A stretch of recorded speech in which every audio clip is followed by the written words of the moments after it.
Bem-vindos ao nosso canal no YouTube. Desde já quero deixar um pedido. O pedido que subscrevam o canal, façam like e também partilhem o link do canal e partilhem também os vídeos para que eles possam circular pelo máximo de pessoas possível. É dessa maneira que a mensagem passa. Hoje estamos mais uma vez aqui na Plenitude de Felgueiras, a Igreja da Família. E vamos falar sobre uma palavra composta apenas por duas letras, mas que pode fazer uma grande diferença nas nossas vidas. Vamos falar do condicional. Vamos falar do se, quando o se coloca-nos perante uma escolha, coloca-nos perante uma opção. Temos que escolher entre uma coisa e outra, ou perante uma situação ou outra situação, temos um desfecho diferente. É disso que vamos falar aqui na Plenitude de Felgueiras e é disso também que estaremos falando neste vídeo aqui no YouTube. A todos, um grande abraço e fiquem com o vídeo. Já trago aqui. Ok, está bem. Espero que não seja sinónimo de que vou meter água. Irmãos, boa noite. É bom estarmos juntos para louvarmos e adorarmos o nosso Deus. Já que vamos estar no YouTube, queria deixar um abraço especial. Damos graças a Deus e nos entusiasmamos muito pela vida do pastor Gelson e da pastora Paula. Eu permito-me dizer do Gelson e da Paula. No outro dia queria falar do filho e tive que pensar se era o primeiro ou o segundo evangelho. Eu sabia que era o deles, mas não me lembrava qual. É o primeiro, é. Não chegaram ao segundo, ficaram pelo primeiro. Mas estava eu a dizer que estávamos a comentar entre nós que é bom ver como estes homem e mulher, estes pastores, como eles de facto são pastores. É algo que os distingue, é algo que os distingue em relação a muitos outros que nós conhecemos, com quem convivemos. Posso-vos dizer abertamente, comigo próprio. Não tenho essa linha, não tenho essa vocação, não funciono dessa maneira. Mas é muito bom ver como eles fazem esse trabalho. Que Deus vos continue a dar força, entusiasmo, vigor para continuarem a fazer esse trabalho aqui e onde Deus vos chamar. Meus irmãos, vamos à mensagem de hoje. E eu escolhi um texto da Palavra de Deus na carta de Paulo aos Romanos, um texto que nós conhecemos bem, para falarmos na sequência até da última mensagem que tivemos aqui, para falarmos de algo que me vem preocupando e que eu acho que nos deve preocupar a todos. Romanos capítulo 8, verso 31.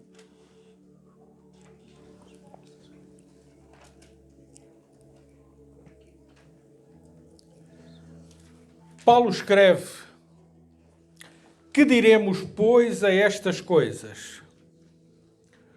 Se Deus é por nós, quem será contra nós? Este texto é um texto bem conhecido, não é? Nós conhecemos este texto, muitos de nós conhecemos este texto, inclusive de cor. O problema que eu encontro e que serve de base para a mensagem de hoje é que nós esquecemos a palavra mais importante deste versículo. Não sei se assim num inquérito rápido os irmãos conseguem perceber qual a palavra mais importante deste versículo. Vamos lá, 10 segundos. Qual a palavra mais importante deste versículo? Deus é seguramente o mais importante, mas não é a palavra mais importante. Exatamente. O Vítor acertou em cheio. A palavra mais importante deste versículo é o se. Se Deus é por nós, se. E o se atira-nos imediatamente para uma situação condicional de escolha. Se há um se Deus é por nós, é porque há a hipótese real de Deus não ser por nós. Talvez alguns se escandalizem com isto. Mas é a verdade bíblica. E é a verdade que Paulo aqui apresenta. Se Deus é por nós, temos a certeza absoluta e inabalável de que nada é contra nós. Mas se Deus não for conosco, aí, como se diz também na minha terra, o caldo está entornado. A carta de Paulo, esta carta de Paulo escrita à Igreja de Roma, é um livro profundo, denso, muito rico. É um livro de ensinos teológicos. Nela, por exemplo, Paulo mostra de forma muito clara o problema de todos os homens, de todas as pessoas. Quando ele escreve, não há justo nenhum sequer. Esse é o grande problema de toda a humanidade, de todas as pessoas. No capítulo 3, verso 10. Ou no capítulo 3, 23, diz: pois todos pecaram e destituídos estão da glória de Deus. Essa é a nossa natureza no dia em que damos o primeiro choro. No dia em que damos o primeiro choro, essa é a nossa realidade. Ou então, conforme o capítulo 6, verso 23, o salário do pecado, ou seja, a recompensa pelo pecado, é a morte. E não falamos de morte física. Não, falamos de morte espiritual. A morte, para nós entendermos, significa separação. A morte física significa que nós nos separamos quando morremos dos outros que continuam vivos nessa natureza. Mas a morte espiritual é algo muito maior, porque ela nos separa de Deus e de todos os outros que forem fiéis a Deus. Então, o salário do pecado é a eterna separação de Deus, a eterna separação do céu, a eterna impossibilidade da salvação. E no capítulo 5, verso 12, Paulo ainda vai mais longe quando ele diz: a morte passou a todos os homens, pois todos pecaram. Ou seja, a morte é uma herança. Começou em Adão e vai passando de pais para filhos. Alterou-se com Jesus, mas não se alterou universalmente. Com Adão, alterou-se universalmente. Com Jesus, não se alterou universalmente. Depende da condição da entrega, da condição de aceitar, da condição de confessar. Mas a mensagem desta carta é também uma mensagem de esperança. Não é uma mensagem pessimista. Paulo descreve o Evangelho como o poder de Deus para a salvação de todo aquele que crê. Capítulo 1 e verso 16. Ele diz que os pecadores são justificados gratuitamente pela graça. Capítulo 3 e verso 24. E ele diz ainda, mas Deus prova o seu amor para conosco pelo facto de Cristo ter morrido por nós, sendo nós ainda pecadores. Não é? E esta é que é a diferença. Deus amou-nos quando nós não éramos dele, nem o poderíamos ser, porque estávamos separados dele por causa do pecado. Mas Ele nos amou. E o dom gratuito de Deus, diz Paulo em 6,23, é a vida eterna em Cristo Jesus, nosso Senhor. Então nós temos o problema do homem e temos a esperança em que o homem pode viver. E para continuarmos, Paulo vai ainda animar os romanos e animar-nos a todos nós, a animar os crentes para terem força para vencerem as suas batalhas diárias contra a tentação e contra as provações. Todos nós estamos diariamente a ser tentados.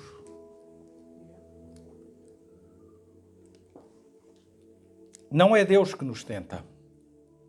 Deus a ninguém tenta. A Bíblia afirma.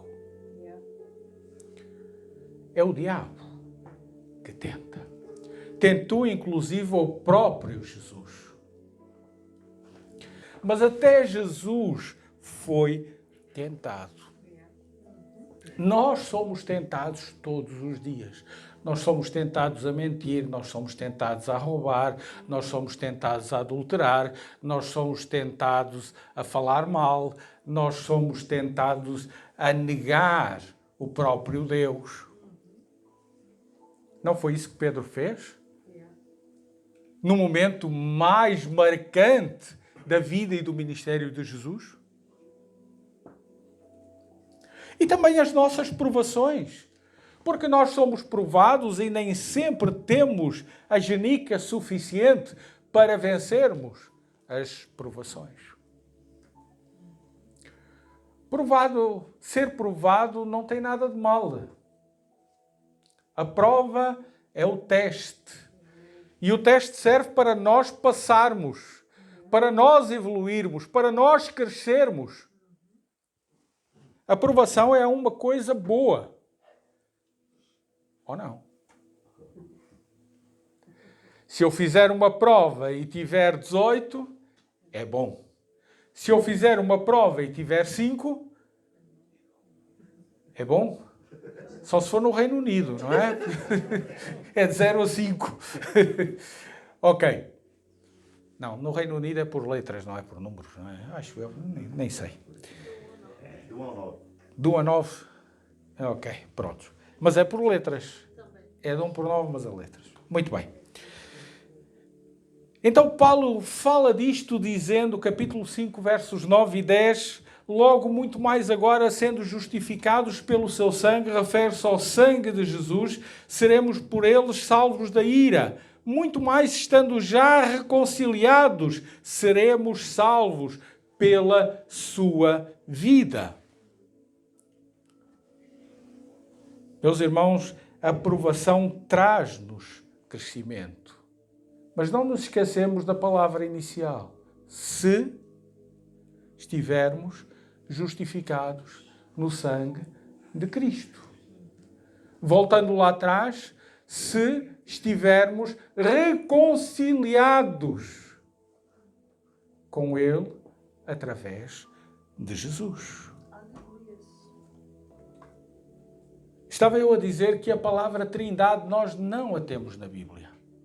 Nós temos a explicação de que Deus se movimenta, de que Deus se move, de que Deus surge de uma forma trina. Pai, Filho e Espírito Santo. E quando Paulo fala desta forma trina de Deus, a forma trina de Deus agir e agir para o nosso bem, ele diz, o mesmo Espírito intercede por nós. E o texto continua no capítulo 8, a partir do verso 26. E depois ele fala de Cristo Jesus, que também ele intercede por nós, no verso 34. E por último ele diz, e se Deus é por nós, quem será contra nós? Então temos aqui a forma trina de Deus agindo em favor de nós. A participação ativa de Deus na nossa salvação leva à nossa vitória final. É por isso, e é um texto que eu gosto muito, e já preguei aqui sobre ele pelo menos 2 vezes, capítulo 8 e verso 37, quando Paulo diz: em todas estas coisas, porém, somos mais do que vencedores, por meio daquele que nos amou. Mesmo tratando-se de alguns factos complexos, de alguns factos difíceis de serem compreendidos pelo leitor até hoje, Paulo comunica a sua confiança total na sabedoria de Deus. Quando ele diz: ó profundidade da riqueza, tanto da sabedoria como do conhecimento de Deus. Quão insondáveis são os teus juízos e quão inescrutáveis os teus caminhos. Romanos capítulo 11 e verso 33. Este livro de Romanos divide-se em 2 partes. É um tratado, digamos, com 2 partes. O capítulo 1 ao capítulo 11 apresentam os argumentos doutrinários, demonstrando o tamanho do problema, já falámos, do pecado, do que é o pecado, e mostrando também a resposta divina, a graça de Deus, para todos os que obedecem pela fé à ordem de Deus. Nestes capítulos, Paulo mostra que todos são pecadores e que todos precisam do sacrifício que Jesus Cristo fez na cruz do Calvário para serem salvos. Nos capítulos 12 a 16, Paulo oferece ensinamentos práticos sobre a vida dos verdadeiramente resgatados pelo sangue de Jesus, reconhecendo a grandeza da graça salvadora de Deus. Devemos, pois, nos conduzir como servos fiéis, mostrando reverência para com Deus, bondade para com os homens e santidade de vida no nosso comportamento do dia a dia. Nesta carta, Paulo mostra que o Evangelho de Jesus é o poder de Deus para a salvação de todo aquele que crê. Pensando em tudo isto, eu acrescentaria, procurando interpretar a preocupação de Paulo, o seguinte: vivemos dias particularmente difíceis.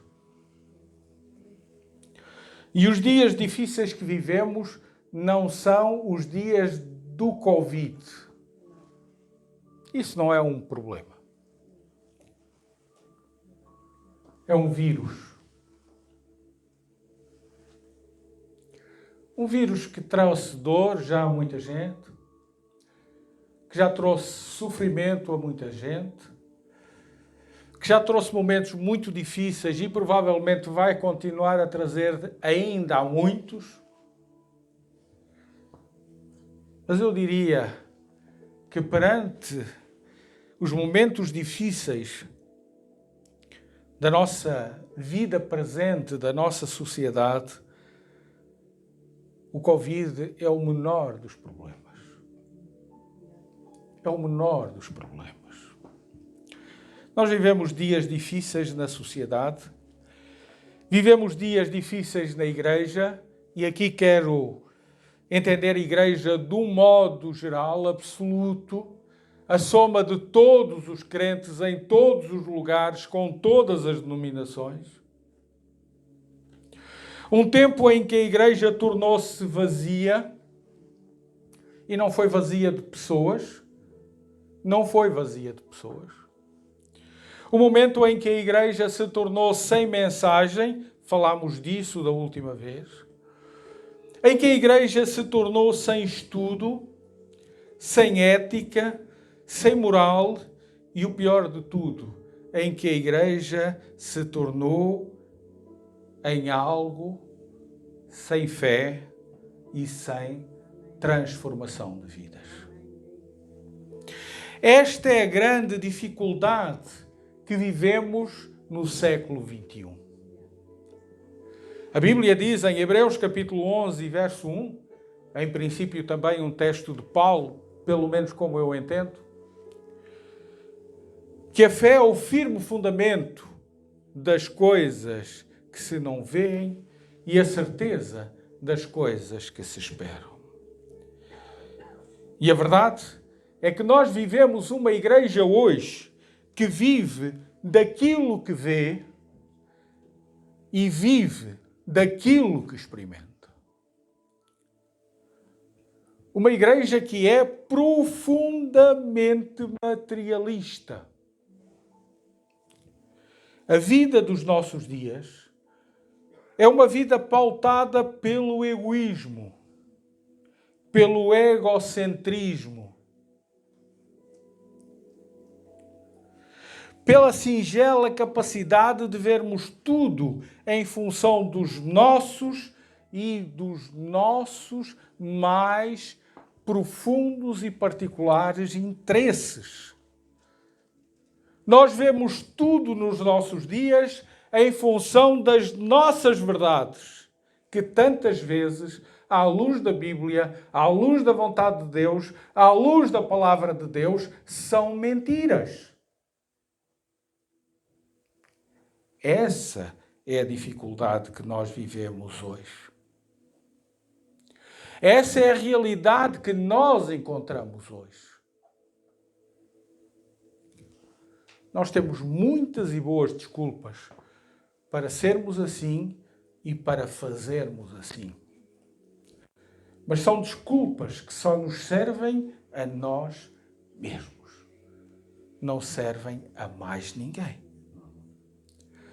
Tal sociedade, tal vida, tal comportamento criou ao longo dos anos, segunda metade do século XX e início do século XXI, aquilo que eu chamaria, e tenho chamado, de teologia do interesse.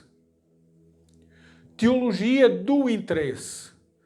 Nós temos a teologia da semente, nós temos a teologia da multiplicação, nós temos a teologia do vai e volta, ou seja, eu dou para Deus dar, eu faço para Deus fazer, eu porto-me desta maneira para Deus se portar daquela que eu quero. Aquela teologia que transforma Deus em um humilde servo à disposição da nossa, e eu vou usar aqui a palavra a negrito e sublinhado, transforma Deus em um humilde servo à disposição da nossa velhaca vontade. E eu desafio os irmãos a irem para casa e procurem no dicionário o que significa velhaco. Porque é isso. É essa a palavra que eu quero usar aqui. Há tempos atrás, eu dizia que procurávamos transformar Deus num mágico, quase que numa varinha de condão, em que nós dizíamos, Deus, deita-te. Deus, rebola. Deus, senta-te. Deus, voa.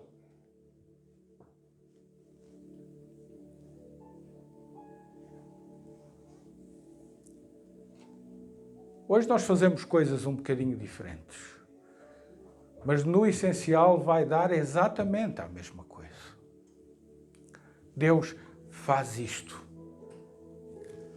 Cada vez é mais frequente ouvirmos orações com a pessoa dizendo, Senhor, eu fui-te fiel, Senhor, eu fiz, Senhor, eu fui. E eu consigo me lembrar apenas da oração daquele fariseu na sinagoga, lá bem na frente. Senhor, tu sabes todas as coisas. Verdade. Senhor, tu sabes que eu tenho dado, que eu tenho feito, que eu tenho cumprido.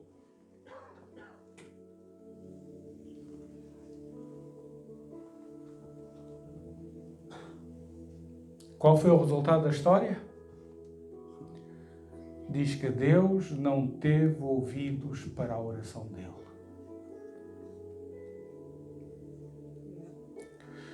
Não sei se os irmãos já perceberam, mas Deus está mais interessado em uma lágrima do que em um grito.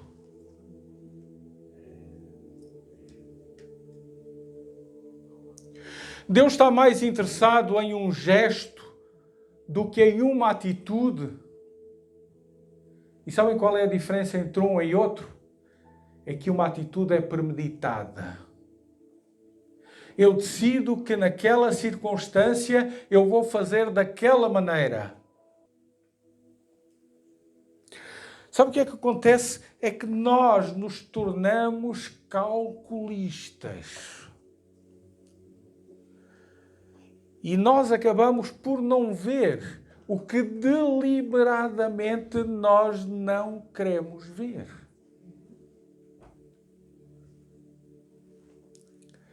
E o não ver está incluído nas tentações e nas provações.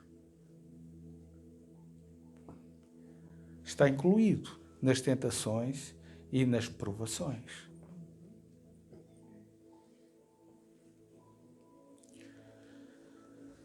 Nós não conseguimos enganar Deus. Jamais. Mas conseguimos a estúpida e enganosa forma de nos enganarmos a nós, pensando que estamos a enganar a Deus.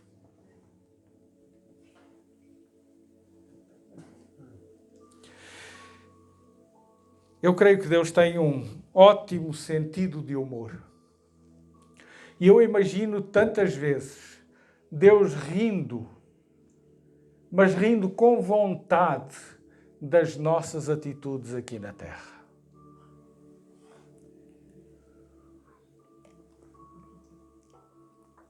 No céu não há televisão por cabo. Mas eu garanto-vos que Deus assiste aos melhores programas de comédia.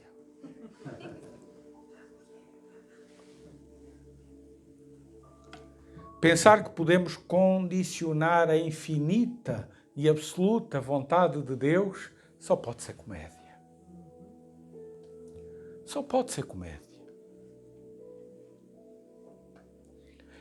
É a forma mais simples de tornarmos a nossa vida em algo imbecil e desperdiçamos tudo de bom que poderíamos experimentar ou ter nela. Pensar que podemos condicionar, eu vou repetir, que é para os irmãos se lembrarem quando chegarem a casa, a infinita e absoluta vontade de Deus é tornarmos a nossa vida imbecil. E eu acho que ninguém o quer. Ninguém quer tornar a sua vida imbecil.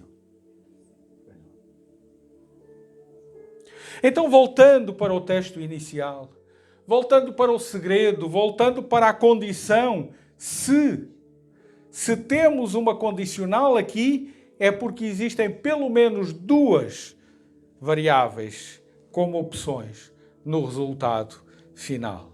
Se Paulo diz, se Deus está conosco, é porque há a hipótese de Ele não estar. E quando é que Deus não está? Comecei a listar, e se nós formos ler textos bíblicos, teremos quase uma lista infinita. Há tantas circunstâncias em que Deus não está conosco. Mas vamos referir aqui muito rapidamente 5 situações.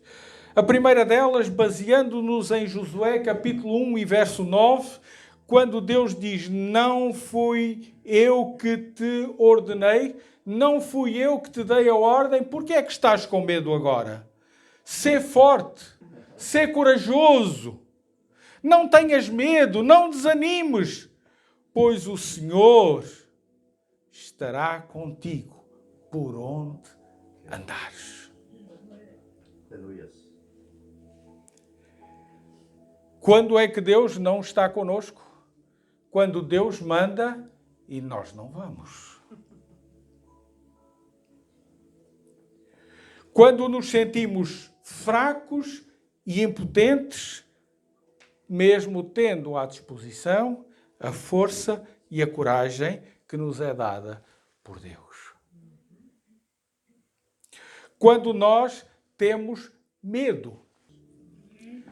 E em último lugar, não desanimes. Hoje em dia se desanima por tudo e por nada. É verdade. Hoje em dia se desanima por tudo e por nada. Nós desanimamos facilmente. Facilmente. Nós criamos a capacidade de vermos uma dificuldade em cada coisa. Tudo para nós é dificuldade.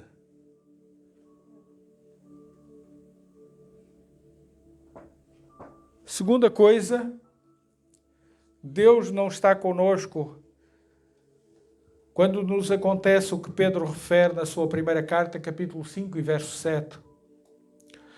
Lançando sobre ele toda a vossa ansiedade, porque ele tem cuidado de vós. Quando nós ficamos ansiosos, seja pelo que for, Deus não está conosco. A melhor história que eu conheço é a de Sara e Agar.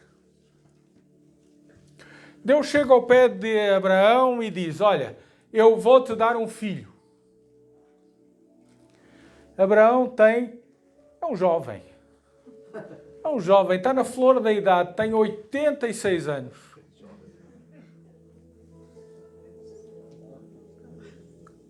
E Sara diz a Abraão: Deus disse que te ia dar um filho, então ele vai dar. Ele vai dar. Mas tem que ser de acordo com a minha maneira.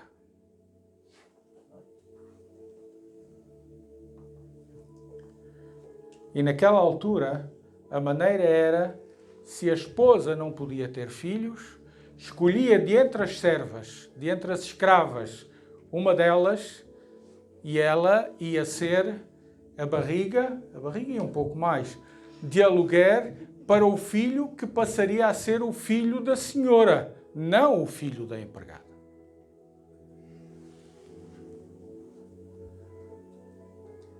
Sara ficou ansiosa e tentou resolver o problema de Deus.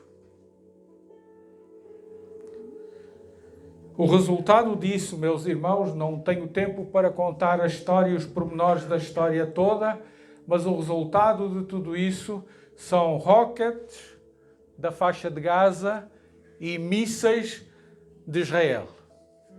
É o resultado. É o resultado. E atenção que muita gente não lê a Bíblia, porque a Bíblia, Gênesis 28, diz claramente que Deus vai abençoar os ismaelitas. Ou seja, eles também estão na bênção de Deus. Eles também estão na bênção de Abraão.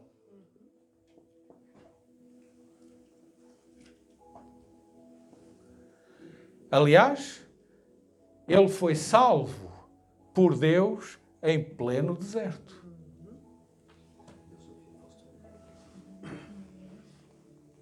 Meus irmãos, nunca se esqueçam que sempre que estiverem ansiosos, Deus não está convosco. Em terceiro lugar, Provérbios capítulo 13, verso 5. Confia no Senhor de todo o teu coração e não te estribes no teu próprio entendimento. Podes ser muito sábio, podes ser uma pessoa muito especial, mas não confies em ti. Confia em Deus.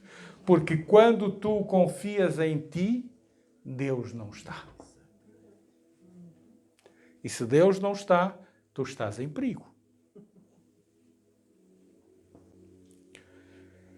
Quarto, caminhando para o fim, Isaías capítulo 43, verso 3 diz: ainda que antes que houvesse dia, eu sou.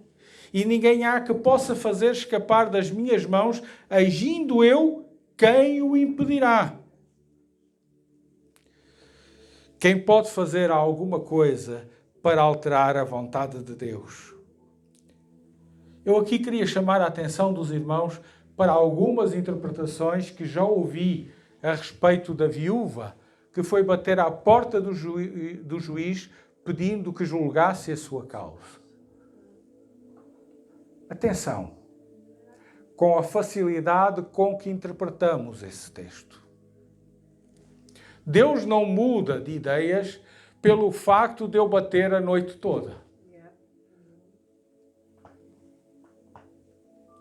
Não foi isso que Jesus quis ensinar e não é essa a verdade que nós conhecemos de Deus. Deus não muda de ideias. Deus pode nos testar.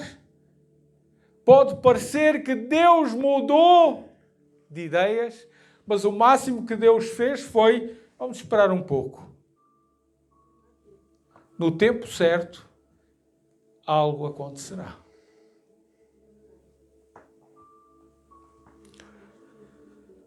E terminamos no quinto ponto, Salmo 73, verso 26. Ainda que minha mente e meu corpo enfraqueçam, Deus é minha força. Ele é tudo o que eu preciso. Deus quer-me. Sublinha isso na tua mente. Deus quer-te. Deus ama-te. Uma vez perguntaram a alguém que ia casar se ele estava a casar por amor ou por interesse. E ele respondeu que deveria ser por amor, porque interesse não tinha nenhum. Esta história adapta-se perfeitamente aqui. Deus foi mesmo por amor, porque interesse em nós ele não tinha nenhum. Jamais, absolutamente. Deus nos amou. Deus não precisa de mim, mas Deus ama-me e quer-me. E o amor de Deus faz com que eu seja importante para Ele. O amor de Deus é verdadeiro e é isento de qualquer interesse. Eu não posso nada, mas Deus pode tudo. E eu tenho o dever, faz parte das regras, de me enquadrar na sua verdade, de me enquadrar na sua vontade, de me enquadrar no seu plano, de me enquadrar no seu querer, pois sempre que não o fizer, estarei a perder. Filho meu, não rejeites a correção do Senhor, nem te enojes da sua repreensão, porque o Senhor repreende aquele que ama, assim como o pai ou filho a quem quer bem. Provérbios 3, 11 e 12. Esta é a verdade do Evangelho. Esta é a verdade da Bíblia. Vinde a mim todos os... Vinde e convertei-vos de todas as vossas transgressões e iniquidades, para que estas não vos sirvam de tropeço. Ezequiel 18:30. Se Deus é por nós, ninguém será contra nós. Mas para isso é obrigatório eu estar resgatado pelo sangue de Cristo, caminhando no caminho da santificação, arrependendo-me dos meus erros e abandonando-os a cada momento para poder corrigir e melhorar o futuro da minha vida e a minha relação com Deus. Se Deus estiver connosco, não há nenhuma obrigatoriedade dele estar, nem é inevitável que ele não esteja. Pelo contrário, há muita coisa na vida que torna inevitável que ele não esteja. Queria fazer-vos um desafio para terminar. Podem ficar assentados. E o desafio é que nesta noite ninguém saia daqui sem fazer um propósito diante de Deus. E o propósito é este. Identifica algo que está errado na tua vida. Identifica algo que tem estado errado na tua vida. Identifica algo que precisa ser corrigido da tua vida e sai daqui hoje com o propósito diante de Deus de corrigires isso. Seja o que for. Não importa o tamanho. Não importa a qualidade. Não importa a quantidade. Mas que hoje algo mude definitivamente na tua vida. Que o Senhor te abençoe. Que o Senhor nos abençoe. Pastor. Be strong.